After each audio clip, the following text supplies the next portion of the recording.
S R power ಜನರೇಟರಿಗೆ ಸ್ವಾಗತ. Power ಜನರೇಟರ್ಗೆ ಸ್ವಾಗತ. ಚಿಕ್ಕಮಗಳೂರು. ಇದು 30 kV Kirloskar generator air cooled 494 Kirloskar air cooled generator 30 kV alternator. ಇದು ಬಂದು ಏರ್ ಫಿಲ್ಟ್ರು ಇರುತ್ತೆ. ಇದು ಕ್ಲಿಪ್ ಓಪನ್ ಮಾಡಿ ಯಾವ ಥರ ಕ್ಲೀನ್ ಮಾಡೋದ್ರೆ ತೆಗೆದ್ಬಿಟ್ಟು ಕ್ಲೀನ್ ಮಾಡಬೇಕು. ಇದರಲ್ಲಿ ಎನಿ ಟೈಮ್ ಆಯಿಲ್ ಇರಬೇಕು. ಇಷ್ಟು ಒಂದು ಹಾಫ್ ಕಲರ್ ಮುಕ್ಕಾಲರ ಇರಬೇಕು ಆಯಿಲ್, ಆಯಿತಾ. ಮತ್ತು ಇದು ಫ್ಯಾನ್ ಬೆಲ್ಟು, ಇದ್ರದ್ದು ಕೂಲಿಂಗ್ ಫ್ಯಾನ್ ಬೆಲ್ಟು. ಮತ್ತು ಡೈನಾಮಿಕ್ ಫ್ಯಾನ್ ಬೆಲ್ಟ್ ಇದೆ. ಇದು ಡೈನಾಮಿಕ್ ಫ್ಯಾನ್ ಬೆಲ್ಟು.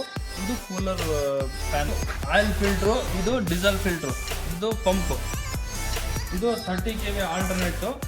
ಇದು ಸ್ವಿಚ್ ಬೋರ್ಡ್ ಪ್ಯಾನಲ್ಲು, ಅಂದರೆ ಆಯಿಲ್ಗೆ ತೋರಿಸುತ್ತೆ. ಮತ್ತು ಬ್ಯಾಟ್ರಿ ಚಾರ್ಜ್ ಆದರೆ ಬ್ಯಾಟ್ರಿ ತೋರಿಸುತ್ತೆ ಚಾರ್ಜಿಂಗು. ಇದು ಇಂಡಿಕೇಶನ್, ಬ್ಯಾಟ್ರಿ ಚಾರ್ಜ್ ಆಗೋದು, ಬ್ಯಾಟ್ರಿ ಚಾರ್ಜ್ ಆಗಿಲ್ಲ ಅಂದರೆ ಇಂಡಿಕೇಶನ್ ಆಫ್ ಆಗೋದು. ಇದು ಆಫಿಂಗ್. ಇದು ಲಿವರ್ ಎಳಿಬೇಕು, ಆಫ್ ಆಗುತ್ತೆ. ಸ್ಟಾರ್ಟ್ ಮಾಡೋ ವಿಧಾನ, ಫಸ್ಟು ಇಂಡಿಕೇಶನ್ ಬರಬೇಕು, ಆಮೇಲೆ ಸ್ಟಾರ್ಟ್ ಮಾಡಬೇಕು.